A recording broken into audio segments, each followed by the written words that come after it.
Ոնց վստահ են։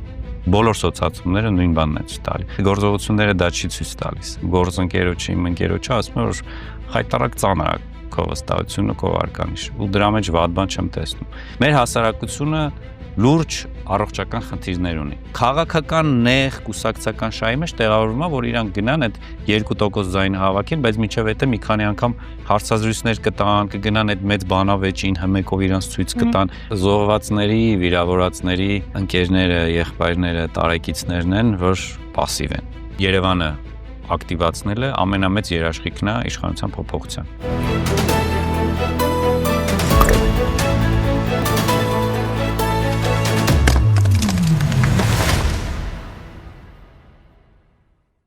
Բարև ձեզ, դուք դիտում եք հարցեր կան հաղորդումը, այսօր հարցեր կան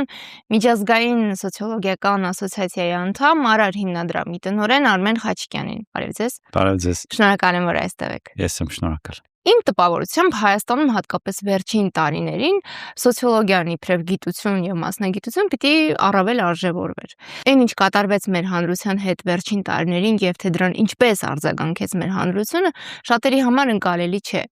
Ընկալելի չէ, թե ինչպես մենք իբրև հանրություն մարսեցինք բաներ, որոնք մեծ հաշվով մարսելի չէին։ Սոցիոլոգիան գիտությունը, որի առաքելությունն է, առավել խորքային հայացքով դիտարկել հանրությանը, գործընթացներին։ Եվ հետևաբար ամբողջովին լեգիտիմ է հիմա այդ բարդ հարցը ձեզ ուղղելը։ Ինչ է կատարվում մեր հանրության հետ։ Ինչու մենք իբրև հանրություն մարսեցինք բաներ, որոնք ընկալելի չեն, մարսելի չեն, թե գուցե չենք էլ մարսել, պարզապես ունենք այդ գնահատականը։ Շատ բարդ հարց է իրականում, եթե խոսենք վերջին 5 կամ վերջին 8 տարվա տեղի ունեցող իրադարձությունների մասին, իրականում եղել են իրադարձություններ, որոնք ցավոք սրտի հեշտությամբ մարսվել են։ Ինչու ցավոք սրտի, որովհետև հասարակությանը պարբերաբար ողբերգական տարբեր իրավիճակների ականատես դարձնելը եւ դրա արդյունքում դա սովորական դարձնելը թույլատնում է հասարակության զգոնությունը, դիմակայունությունը։ Այդուհանդերձ եղել են իրադարձություններ, որոնք թվում է թե մարսվել են, բայց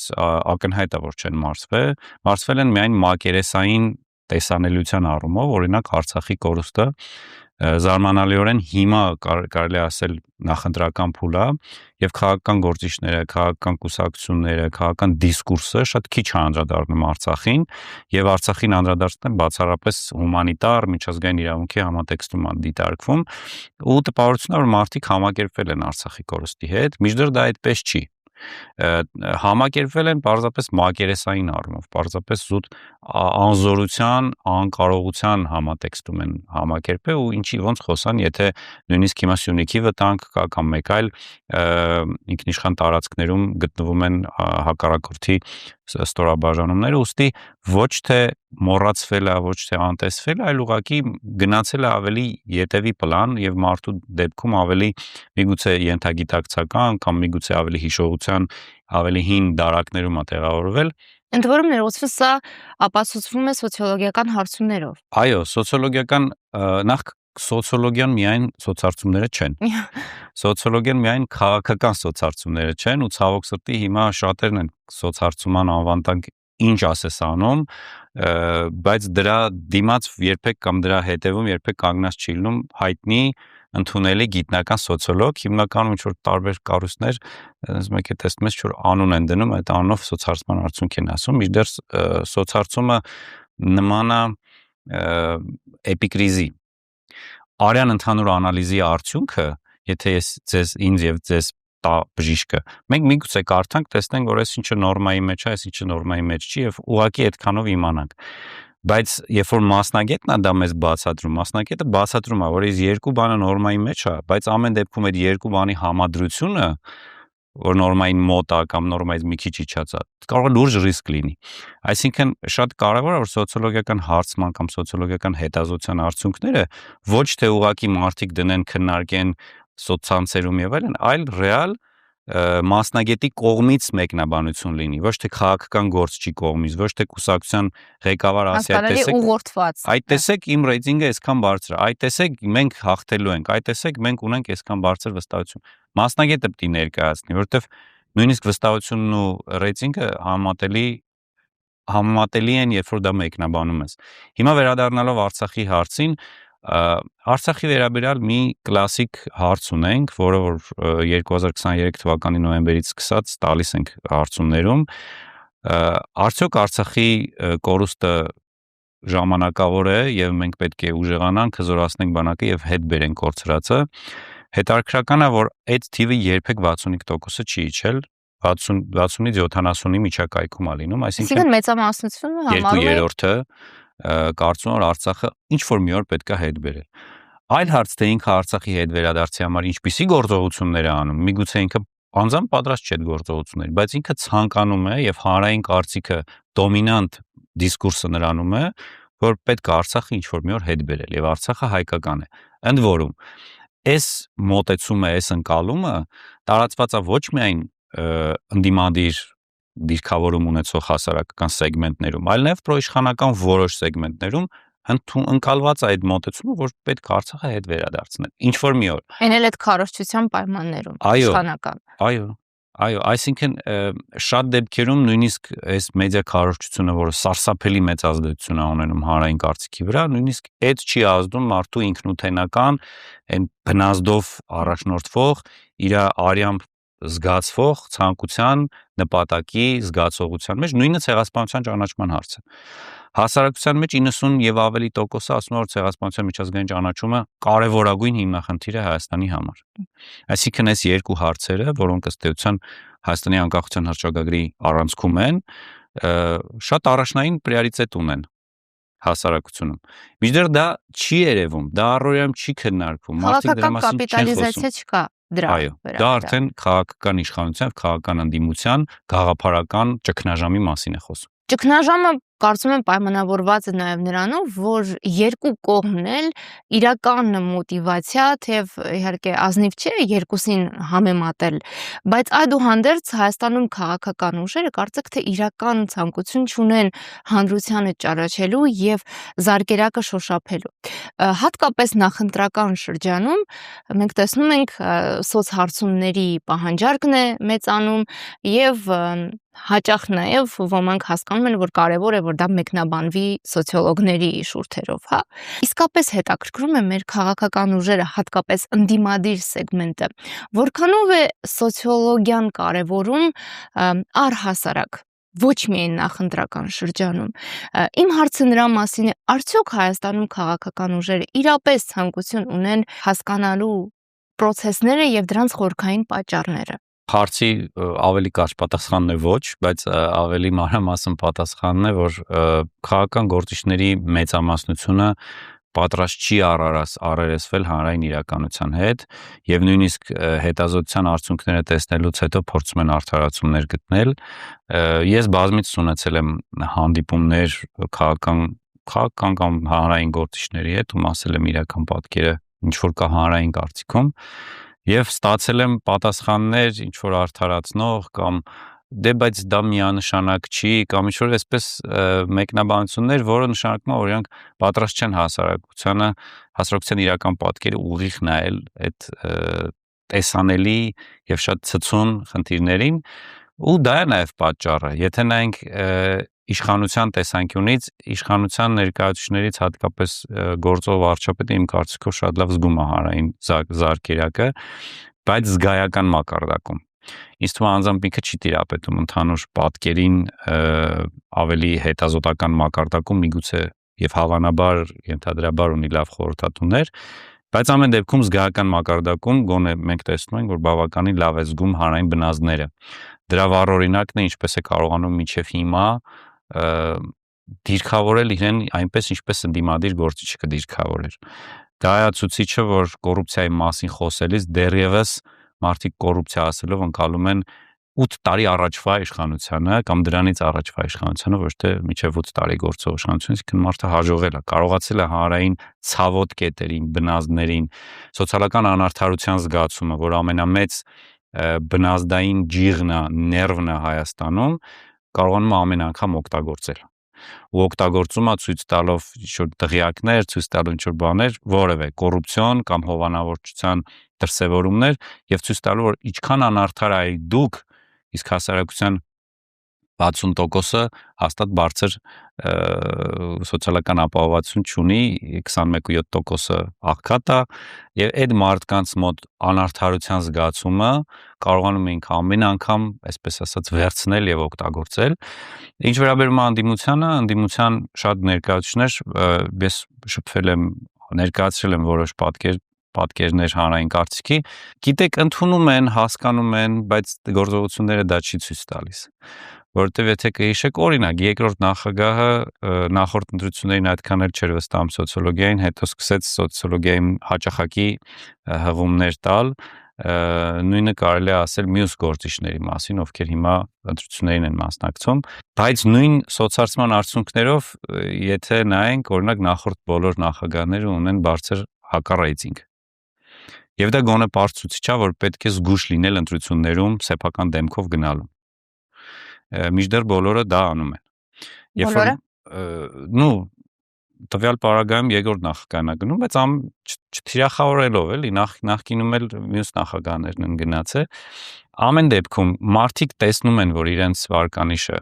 այդքան էլ լավ չի, իրենց վստահությունը, իրենց հեղինակությունը այդքան էլ լավ վիճակում չի եւ շարունակում են իրենց դեմքով գնել։ Ավելին, Բագրատ arczepiskopos Գալստանյանը, ով որ հիմա ԱԱԾ-ի Երևան քրեակատարողական հիմնարկում է եւ ամիսներ շարունակ շուրջ 10 ամիսը կլրանա, որ կալանքի մեջ, անազատության մեջ է, նրա հեղինակությունը գիտենք, չէ՞ որ բարձր է։ Եվ կարճ ժամանակ անց ինչպես ստացվեց, որ նրա հեղինակությունը այդքան բարձր չի հիմա եւ վստահությունը անկում ապրեց։ Որտեւ այն մարդիկ, ովքեր որ ունեին մի քիչ ավելի խնդրահարույց հեղինակություն, փորձեցին իշխանությունները կամ այլ ուժեր իրեն ասոցացնել այդ մարդկանց հետ ու հանրության աչքերին հեշտորեն մեդիա քարոզի արդյունքում իրենց կարծիքը փոխող մարդկանց շրջանում կարողացան փոխել վստահությունը։ Հետևաբար ասել, որ իրենք հասկանում են, իմ կարծիքով հասկանում են, ասել, որ մարդիկ սոցիոլոգիական հետազոտություններ կարդում են, արվում է շատ սոցարծումներ։ Բոլորը պլյուս մինուս որոշ հարցերում իրար մոտ են, փոքրիկ շեղումներով տարբերվում են, ամեն մեկը միգուցե իր մեթոդաբանական շեղմամբ կամ նպատակահարմարության շեղմամբ պատվիրատուի միջամտության արդյունքում չեմ ուզում դա որևէ մեկին մեղադրել, մեթոդաբանական շեղման արդյունքում որոշակի տարբերություն կա, բայց գոնե հայտնի փաստեր կա, որը բոլորը գիտե։ Եվ այդ բոլոր սոցիալությունները նույն բանն են ցույց տալի, որ Նիկոլ Փաշինյանը ցածր վարկանիշ ունի Երևանում, ավելի բարձր ունի մարզերում, որ բարձրագույն կրթություն ունեցողները ավելի շատ հակաիշխանական են, քան պրոիշխանական։ Եվ այդպես շարունակ, կարելի է տարիքային առումով, ինչքան տարիքը բարձր, այդքան անձը ավելի պրոիշխանական, ինչքան տարիքը ավելի ցածր, այդքան անձը ավելի ընդդիմադիր։ Անպայման չի դիմադիր ուժերից մեկին աջակցող, այլ ընդհանուր առմամբ հակաիշխանական։ Հիմա այս ամեն ինչը հայտնի է բոլորին։ Իսկ ինչ դասեր են խաղում, իմ կարծիքով լավ դասեր չեն խաղում։ Շարունակում են նույն կլասիկ ստրատեգիայով։ Եթե նայենք քաղաքական քարոզարշավի, քաղաքական գործընթացների տեսանկյունից, նայենք կոնսոլիդացիաների, համագործակցությունների, նայենք ինչպիսի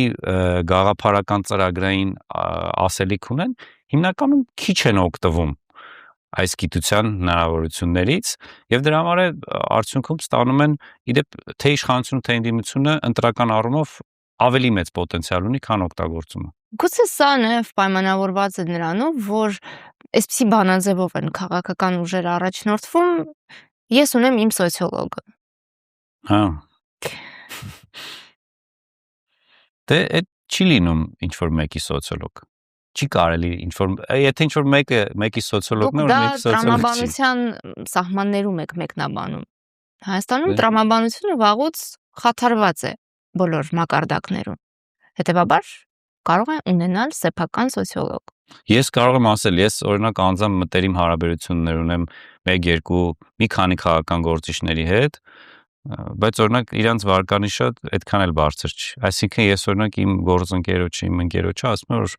խայտարակ ծանր է քո վստահությունը, քո վարկանիշը, ու դրա մեջ վատ բան չեմ տեսնում։ Այդ նույնն է ոնց որ բժիշկը սխալ ախտորոշում։ Բժիշկը ասի լավ, ամեն ինչ գնա, հետո այդ մարդը գնա հիվանդությունները պետք է ախտորոշել եւ պետք է հիվանդին ներկայացնել կամ գոնե հիվանդի համար պատասխանատու անձանց ներկայացնել հիվանդի խնդիրները։ Մեր հասարակությունը լուրջ առողջական խնդիրներ ունի։ ինչպես շատ հասարակություններ։ Եվ մեր հասարակության առողջացման ճանապարհը հավանաբար ավելի շատ հանրային քաղաքական գործիչների եւ էլիտաների ձեռքում է։ Այդ մարդկանց պետք է ճշմարտությունը ասել։ Եվ այստեղ ամենախնդրահարույցն է, մենք շատ հաճախ ենք համեմատում այլ հասարակությունների հետ, հանրությունների հետ, ընդգծելու համար, որ սա միայն մեր խնդիրը չէ, բայց ի տարբերություն շատ այլ հասարակությունների, մեր խնդիրը հատկապես էլիտաների որակի մեջ է։ Դուք ասացիք, շատ կարևոր է, որ պատասխանատու մարդիկ գիտակցեն եւ ընդունեն հիվանդությունը, բայց մենք մի իրավիճակում ենք, որ երբեմն հանրության մի շերտ շատ ավելի լավ է գիտակցում խնդիրը, քան այն էլիտայի ներկայացուցիչը, որը պարզապես ինչ-որ սահմանումների բերումով համարվում է էլիտա, բայց գործնականում դժվար թե համարվի էլիտա եւ իր խնդիրը չգիտակցելը, բայց որոշակի առումով լծակներ ունենալը առավելապես մեծացնում է խնդիրը։ Ես շատ համաձայն եմ ու նաև ասեմ, որ էլիտաների ճգնաժամը դեռ իմ կարծիքով շատ շուտվանից է սկսել Հայաստանում, թե տնտեսական բիզնես էլիտա, մշակութային էլիտա, արվեստի էլիտա, գիտական էլիտա, բոլոր առումներով ճգնաժամի մեջ է, ցավոք սրտի գիտականը մի քիչ շանսեր ուներ, բայց դա էլ քաղաքականացվեց բավականին մեծ ծավալով։ Իրականում էլիտայի առանձնահատկությունը ամենամեծ երաշխիքը գրավականը նրանում է, որ ինքը պետք է լինի անկախ քաղաքական գործընթացներից եւ իր կարծիքը հանրության մեջ տեղի ունեցող պետական գործընթացներում տեղի ունեցող իրադարձությունների մասին օբյեկտիվորեն ասի կամ իր դիրքորոշումը ասի, նույնիսկ անընդունելի, բայց ցավոք սրտի հիմա բոլոր ինստիտուտները քաղաքականացված են, որովհետև Եվ դրա մեծագույն պատասխանատուն իշխանությունն է։ Այո, որովհետև նայեք, երբ որ ես ռեգբի եմ խաղում, դուք ֆուտբոլ, դժվար է իրար հետ, կամ դուք թենիս, ես ֆուտբոլ, դա դժվար է մենք իրար հետ խաղանք։ Բայց իշխանությունը ինչ անում, բոլորին բերում է ֆուտբոլի դաշտ ու ֆուտբոլով հաղթում է, որովհետև ինքը օրինակ լավ է խաղում ֆուտբոլ։ Որովհետև ինքը մրցավարը իրանն է, դաշտը իրանն է, գնդակը իրանն է, Կանոնները իրենն են։ կանոններն էլ իրանն են, այսինքն բոլոր անկախ այսպես օջախներին էլիտա, որոնք էլիտա դառնալու պոտենցիալ ունեն կամ էլիտայի բաղադրիչ կարող են ունենալ, դրանց բերել քաղաքականացնելը ամեն կերպ դարձնում են բոլոր այդ կառույցները քաղաքականացված, իսկ քաղաքականության մեջ հենց մտնում է մարդը, արդեն շատ հեշտ է իրան տապալել։ Ամենաառաջինը քարոզչությամբ քաղաքական, որի հիմնական միջոցը մեդիան։ Ես միշտ ասում եմ, որ որևէ սուրբ մարդ նույնիսկ հիմա կանգնի, այդ ասում է 2020-21 թվականին, երբ որ հետ պատերազմյան փուլում մեդիա քարոզի սարսափելի հոսքեր եղան, ես դասավանդում էի այն ժամանակ քարոզչություն առարկան PR մագիստրատուրայում եւ ասում եմ, որ ցանկացած սուրբ մարդու բերես հանրային տիրույթ սկսի ինքը մի քիչ պետական այս պահի իշխանությունը զբաղեցնող մարդկանց դեմ կամ քաղաքականությանը դեմ որոշակի ինքնատիպ մտքեր արտահայտի, հաջորդ օրը ինքը դառնալու ամենավատը եւ դրա ապացույցը եղավ նույն Բագրատ Սրբազանը, այսինքն մեդիա ազդեցությունը շատ ահավոր ուժեղ ու երկար ձեռքեր ունի։ Տարիքով ավելի մեծերի շրջանում ցանկացած մանիպուլյացիա, ցանկացած քաղաքական քարոզչության, ցանկացած ագիտացիայի արդյունք շատ արագ արտացոլվում է հատկապես տարիքովների հանրային կարծիքում։ Ու այդ մարդկանց մեղադրելու չի։ Այս պայմաններում, այս մեդիա քարոզի ու այս ռեսուրսների պայմաններում շատ դժվար է։ Իրականում ընդդիմության ռեսուրսները քիչ չեն։ Ընդդիմությունը ունի իրապես ցանկություն արդյունավետ օգտագործելու իր ռեսուրսները, թե ոչ։ Ինչու եմ ես հարցը տալիս, որովհետև շատ հայտնի ձևակերպում կա, որ նրանք, ովքեր տիրապետում են ինֆորմացիոն հոսքերին, տիրապետում են իշխանությանը։ Ում օրակարգը թելադրող է, գերակշռող է, նրանն է իշխանությունը։ Նախ դա կարողացեք անել, որ հետո ստացվի գետնի վրա, բայց չմոռանալով նաև գետնի վրայի աշխատանքը, հա, այսինքն դրանք միմյանց հակադրող չեն, համադրող են։ Ես դες ասեմ, որ ընդդիմությունը շատ ավելի մեծ ձախողում է ունեցել վերջին տարիներին, քան իշխանությունը, ինչքան էլ որ տարօրինակ է դա հնչում, ընդդիմությունը չի կարողացել կապիտալիզացնել ոչ մի իշխանական ձախողում։ Արցախի կորուստը, եթե չնայենք հայրենիքի ազգային խնդրի համատեքստում, ինքը իշխանության իշխանության գտնվող խմբի կողմից ձախողում էր, չէ՞, Արցախի։ Պատերազմը ձախողելը մեծագույն ձախողում է։ Դա որևէ ձև քաղաքական կապիտալիզացիա չի արվել։ Որևէ ձև դրանից ինչ է շահվել։ Դրան շահվել է մի քիչ ավելի մեծ ընդդիմադիր մասնակցություն ազգային ժողովում եւ մի ցույցեր, բողոքի ալիքներ, բայց դրանք չեն արտիկուլացվել, չեն առարկայականացվել քաղաքական իշխանության մասնակցություն ունենալու ձևով։ Իմ կարծիքով ընդդիմությունը շատ վատ է դասեր քաղում կամ գրեթե դասեր չի քաղում նախկին դասերից ու նախկին իրադարձությունից ու ավելին ասեմ, իմ կարծիքով ցավոք սրտի քաղաքական ուժերը ընդդիմադիր եւ ոչ իշխանական, այսպես ասած, իրենց հիմնական նպատակը թվում է թե այդքան էլ քաղաքական իրենց գաղափարախոսությունը չի։ Այլ ավելի շատ ինձ թվում է մի քիչ դες նեղ խմբային որոշները քաղաքական շահը շատ ավելի շատ են գերադասում, քան ազգային շահը։ Այսինքն իրենց կուսակցական քաղաքական նպատակը ավելի են գերակայում, այսինքն օրինակ իրենք երկու падգամավոր ունենան կամ իրենք ինչ որ միտեղ լինեն ամբիոնի վրա կամ ինչ որ շարժում լինի, իրենք կլինեն ելույթ ունեցող, քան օրինակ ընդհանուր նպատակի համար։ Օրինակ եթե մարդիկ ասեն, գիտեք ինչ կա, այս հաղորդումը եթե Լիլիթը վարում է, մենք ունենք խնդիրներ, Լիլիթը չի ենթարկվող է, կարող է հարցազրույցի ժամանակ վատ հարցեր տա եւ չգիտեմ ինչ որ բաներ անի, բայց Լիլիթին ավելի շատ մարդ են դիտում։ Լիլիթ ավելի շատ վստահություն ունի։ Քաղաքը ճիշտ մտածող մարդը կասի ոչ, թող Լիլիթը լինի, կարևոր ինքը վստահություն ունի, թող այդ մնացածն է որպես, այսպես ասած, պաբոչնի էֆեկտ։ Բայց մարդիկ այդպես չէ, քաղաքական ուժերը այդպես չեն։ Հիմա էլ երևում է, որ ակնհայտ է, որ քաղաքական ընդդիմության միասնականության դեպքում է հնարավոր իշխանափոխություն, մինչդեռ քաղաքական ընդդիմությունը հեչ պատրաստ չի միասնականության, մի բան էլ հակառակը, մի շարք քաղաքական ընդդիմության ուժեր զբաղվելու են ձայների փոշիացման, որովհետև այս ընտրությունները հատկապես լուրջ, այսպես ասած, ջրբաժան է լինելու ընդհանուր Հայաստանի պատմության ընթացքում։ Ու հիմա փոշիացնել ամեն մեկը իր 1% ձայնը գնա եւ 1% ձայն ստանա եւ այդ ձայները համաչափորեն բաշխվի անցողիկ ուժերի վրա ու դա հավանաբար իշխանության վերարտադրության հանգեցնի, իմ կարծիքով ոչ մեկի ազգային նպատակների մեջ չի տեղավորվում։ Բայց քաղաքական նեղ կուսակցական շահի մեջ տեղավորվում է, որ իրանք գնան այդ 2% ձայն հավաքեն, բայց միջև հետը մի քանի անգամ հարցազրույցներ կտան, կգնան այդ մեծ բանավեճին հմեկով իրանց ցույց կտան, դա իրենք ավելի են կարևորում, իրենց քաղաքական մի քիչ այդ նեղ շահը ավելի են կարևորում, քան ընդհանուր ազգային շահը, օրինակ, որ իրենց ազգային նպատակը իրագործվի։ Ես ուզում եի հարցնել ձեր դիտարկմամբ ընդդիմությունն է առավել լավ քարոզարշավ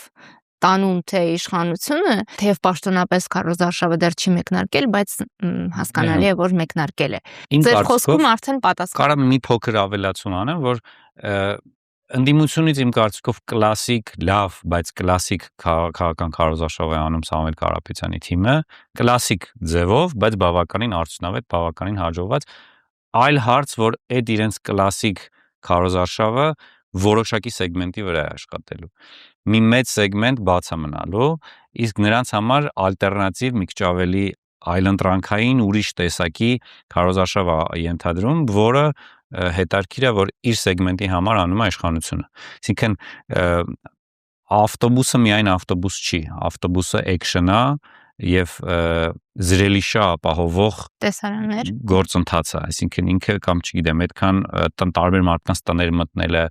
վատ քննադատություն ստանալը, հայհոյանք ստանալը, հարվածի փորձ ստանալը կամ չգիտեմ, ցանկացած բան, կամ դուր փակելը, ցանկացած բան էքշն է,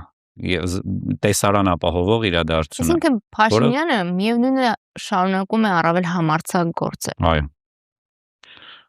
Միանշանակ։ Ամեն դեպքում ավելի արդյունավետ քարոզարշավ է, չեմ կարող ասել դա հաղթանակի կբերի թե չէ։ Հաղթանակի մասով տվյալ պարագայում մի շատ հստակ գործոն կա։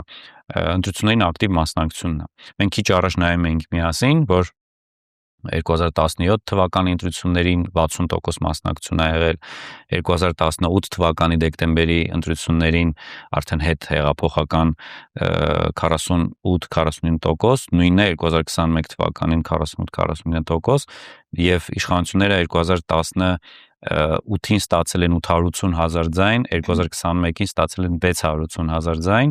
եւ եթե այսինքն ակնհայտորեն անկում կա ու հիմա էլ հավանաբար պլյուս մինուս դրա կամ մի քիչ ձայների քանակ կլինի եւ ինչքան մեծ լինի մասնակցությունը, ինչքան ակտիվ լինի մասնակցությունը, այդքան շանսը մեծ է որ այդ 680,000-ը կամ 600,000-ը ամբողջի մեջ ինչքան ամբողջը շատ լինի մասնակցությունը, այդքան այդ 680,000-ի պրոպորցիան ավելի փոքր կլինի, ուստի իշխանությունների հաջողությունը քիչ մասնակցության մեջ է, իսկ եւ դրա համար էլ իրենք հաջող արշավ են տանում անընդհատ վեճերով, քաոտիկ իրավիճակներով հիասթափեցնելու համար, հատկապես այն մարդկանց, որոնք քաղաքականապես չեզոք են, սա հստակ քաղաքական քարոզչական տեխնոլոգիա է, հիասթափեցնել, հետ պահել ընտրություններին մասնակցելու ցանկությունից, որպեսզի որքան հնարավոր է քիչ մարդ մասնակցի, իսկ ինքը դրանից չի տուժում, շահում է, որովհետև նաև իր ընտրազանգվածը առավել մոբիլիզացված է եւ ավելի պատրաստական։ Հիմա ընդդիմության երկխնդիրը փաստորեն մարդկանց տնից հանել կարողանալու մեջ է։ Ընդ որում ոչ թե հանել, ստիպելու, այլ հավատ ներշնչելու, որ իր ընտրությունը կարող է իրապես իրավիճակ փոխել։ Այդ ամենակարևոր գրավականն է լինելու գալիք ընտրություններում մի շատ բարձ բան երկու մեծ սեգմենտ կա, որոնք որ ավելի пассив են, առհասարակ пассивությունը, հասարակական пассивությունը շատ լավ մեկնաբանում է, այդ բազմիցս ասել եմ ֆրանսիացի պոստմոդեռնիստ փիլիսոփա Ժան Բոդրիարը,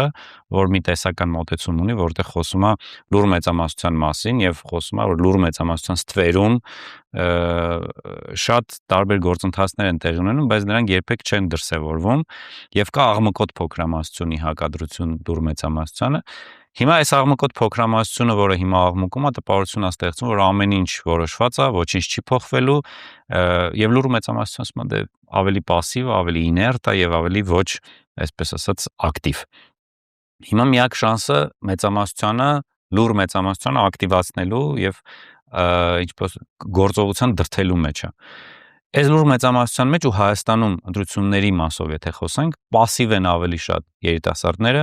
пассив են ավելի շատ Երևանաբնակները։ Երբ որ մենք խոսում ենք ընտրության մասնակցության մասին, տեսեք 48%, 49%, 18 թվին եւ 21 թվին, եւ վերջի Երևանի ընտրություններում ինչքան էր 28%։ Այսինքն, եթե ակտիվ կարողան հնարավորություն ընձեռվի ակտիվացնել եւ ակտիվ քաղաքական մասնակցություն ապահովել Երևանում,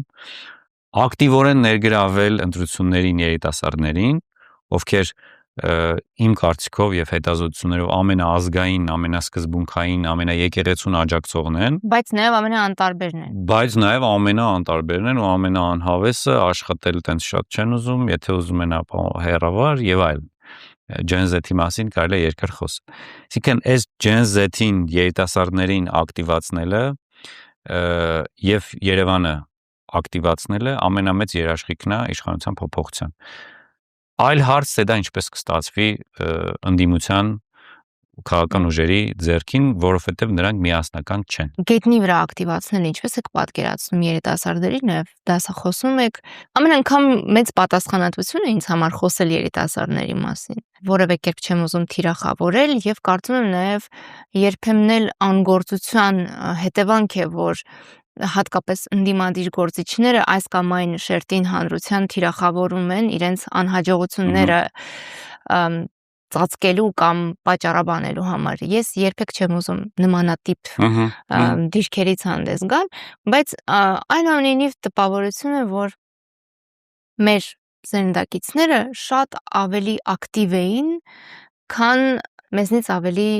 երիտասարդները։ Եվ գուցե դա այն պատճառով, որ մենք դեռ ազգային գաղափարախոսության մեծ չափաբաժին ստանում էինք եւ այդ պայմաններում ենք կրթություն ստացել անկախ բոլոր թերություններից։ Համենայն դեպս մենք հնարավորություն ենք ունեցել մի քանի անգամ այցելել Արցախ, Բերձորում ծարտ ընկել, այսինքն մենք շատ շոշափելի էինք պատկերացնում։ Ինչ է Արցախը, ինչ է հայրենիքը, մեր ընկերներից շատերը վիրավորվեցին, օրինակ Գևորգ Արշակյանը կյանքը նվիրաբերեց Արցախի համար։ Թեև 2002-2000 թվականի տղաներից շատերն էլ հիմա հանգչում են եռաբլուրում։ Այսինքն ես որ լրագրող եմ եւ որը թվում է թե շատ բան ունի հնարավորություն շատ ավելին պատկերացնելու, ես իսկապես չգիտեմ ինչ պատկերացում ունենալ մեր երիտասարդների մասին, մեզնից ավելի երիտասարդների մասին։ Շատ ցավոտ տեղից սկսեցիք ու ցավոտ տեղերին կպակ, բայց ասեմ հենց այդ զոհվածների, վիրավորածների ընկերները, եղբայրները, տարեկիցներն են, որ пассив են։ Իսկ դուք пассив չեք լինի, եթե քաղաքականության մեջ կորցնեիք, առօրյայում տեսնեիք քանի ընկեր եք թաղել, քանի հարազատի թաղման եք մասնակցել, որ մինչև 25 տարեկան էր, մինչև 30 տարեկան էր, ու հետո միացնես հեռուստատեսություն, տեսնես քո երկրի ղեկավարները, քո երկրի քաղաքական գործիչներն ինչ են անում ու տեսնես որ օրինակ իրար վրա շիշ են շպրտում, իրար հայհոյում են, այն կարգին հաղորդումի բոշա փչացած դիսկուրսի մեջ են, ու ոնց կարաս դու այդ զարգացման տարիքում գտնվող մարդը, ով ռոլ մոդել է փնտրում, օրինակելի տեսակ է փնտրում,